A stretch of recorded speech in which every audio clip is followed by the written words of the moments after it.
Hey folks, Doug Blake with Body Design University. In this video, I want to kind of move you through chapter 14, a couple of areas in here that I know give students a little bit of concern and some problems when it comes to dealing with this material. So if you've gotten to chapter 14 and you struggled with memorizing or understanding some of these basic concepts, definitely understand. And that's why I want to kind of help you a little bit with this. Now, chapter 14 is on flexibility training concepts. And basically, what NASM has done is they're moving back in and doing a review of the HMS, which is the Human Movement System. So, again, by the time you've gotten to chapter 14, you would have already gone through those previous chapters where they spoke about a lot of these terms. But this is a really important area of this chapter and a really important chapter to kind of bring everything back around and get a good grip on understanding the concepts that they're going over. And basically, it's just terminology and trying to get like I say, get a good grip on exactly what they mean, what these terms mean, and how you would see them, for instance, when you're taking your exam. So Human Movement System Review. I'm on page 441. This is a good, really good area in chapter 14 to spend a little bit of time going over to ensure that you understand these kinesiological biomechanical terms. First one is postural distortion patterns, and they call these the predictable patterns of muscle imbalances.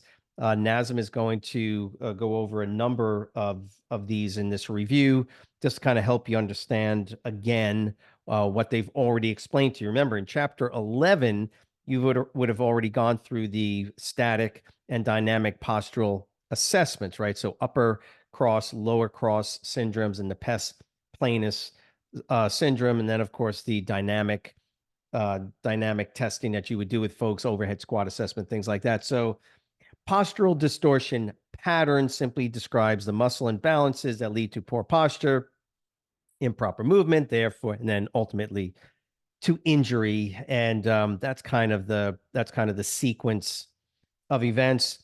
But if you look over to the right side, again, this is really helpful. I've done every video almost that I do on NASM. I speak to the way the editors put this textbook together. Great way to do it, which is to put all these terms that they want you to know into the side panel. You just read them, read the definition, refer back to the text itself if you need to. Muscle imbalance, force couple relationship, boom, right off the bat. Force couple relationships. What exactly you should be able to know and give a basic explanation of what force coupling is all about.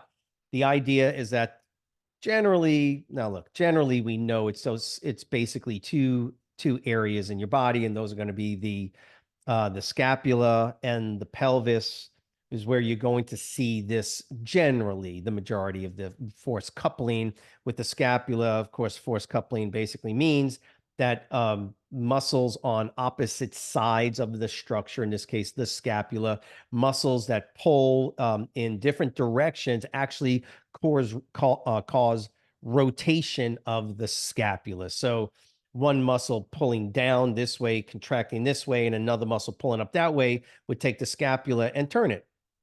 It's a force couple. So you couple two or more muscles together when they all simultaneously go through a concentric contraction. They literally, because of their positioning on, in this case, the scapula and the pelvis, we'll talk about the pelvis as well, they create a synchronous rotational motion of that bony structure. And again, scapula, pelvis. So that is called force couple. The synergism, remember, syn, means with. So synergistic, with or together, the synergistic action of multiple muscles working together to produce a sequence of movements or rotational movement, in this case, around a particular joint. It could be a joint, but once again, when we talk about force couple relationships, we generally refer to the scapula or the pelvis, right? This is where we see overactive, underactive muscles in the pelvis, for instance. But in the scapula, just as a point of reference, in the scapula, in order for it to rotate upward or rotate downward, you have muscles on either side that are pulling simultaneously in opposite directions to create this rotational movement. Now, of course, they're saying it to produce movement around a particular joint.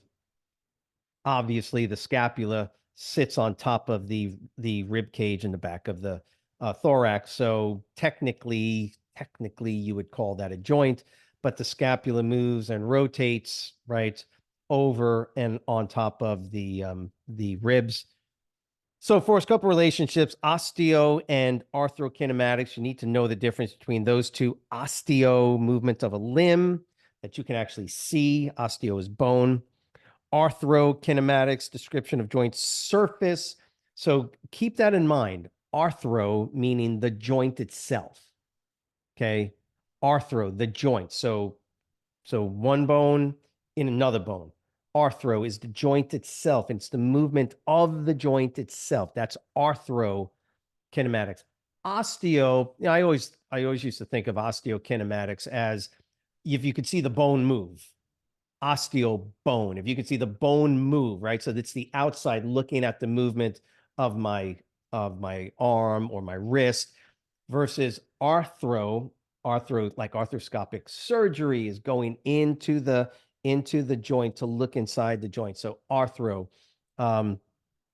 meaning the movement of the inside of the joint. So that's the rolling and the other movements associated with it. So rolling, sliding, spinning. And again, I'm just going to go through this human movement system review. That's very important as you move to the next area in here on page 442. You got muscle imbalances can be caused by a variety of mechanisms. There's very important bullet points that you need to memorize, because those are, remember, bullet points are great for exam questions.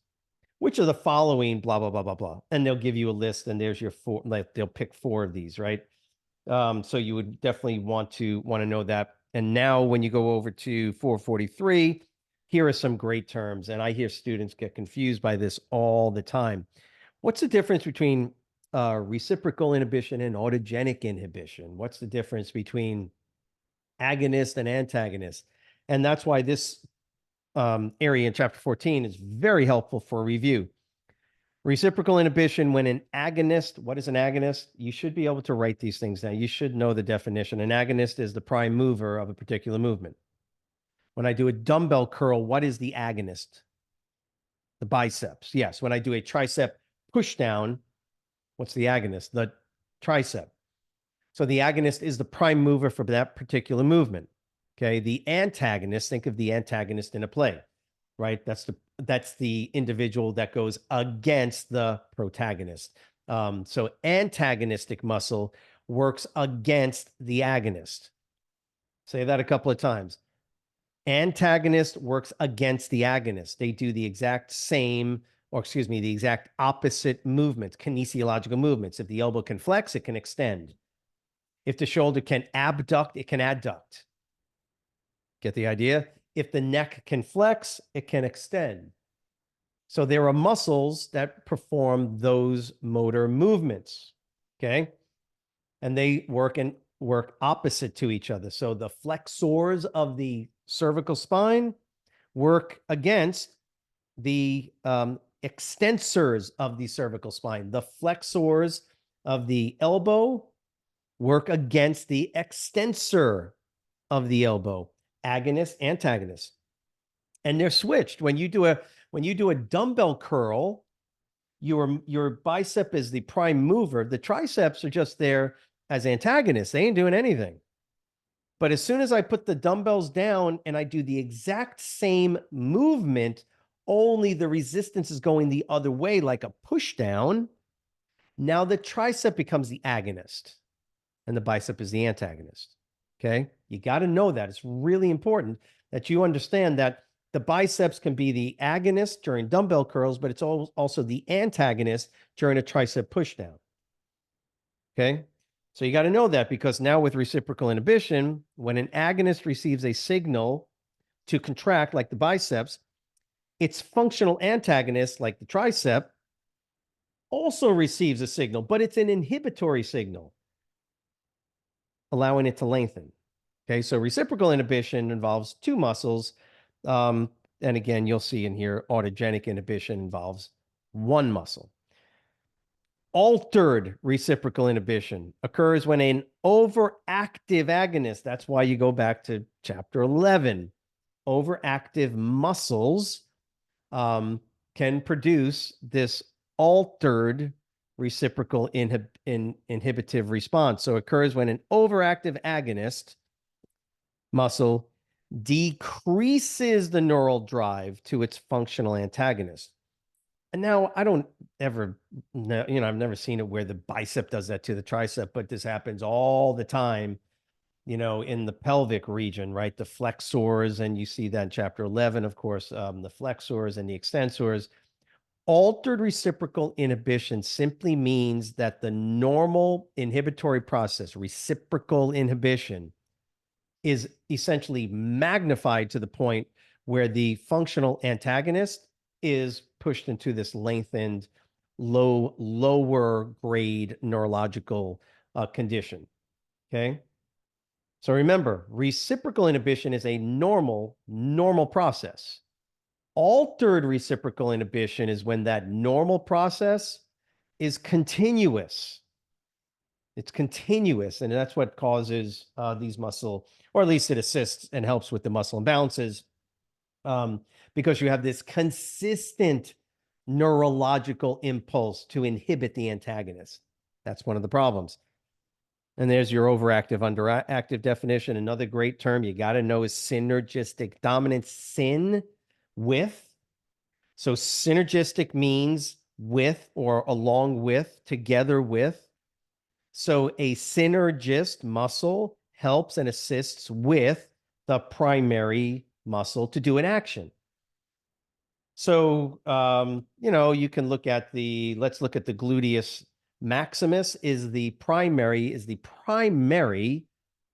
extensor of the hip, but it's not the only muscle that extends the hip. There are other muscles that help it, and the hamstrings are one of those. And so synergistic dominance is when that primary agonist, that prime mover, like the gluteus maximus, for whatever reason, it becomes underactive, and now the synergistic muscles now take over the primary or the primary function of what the glutes should have been doing.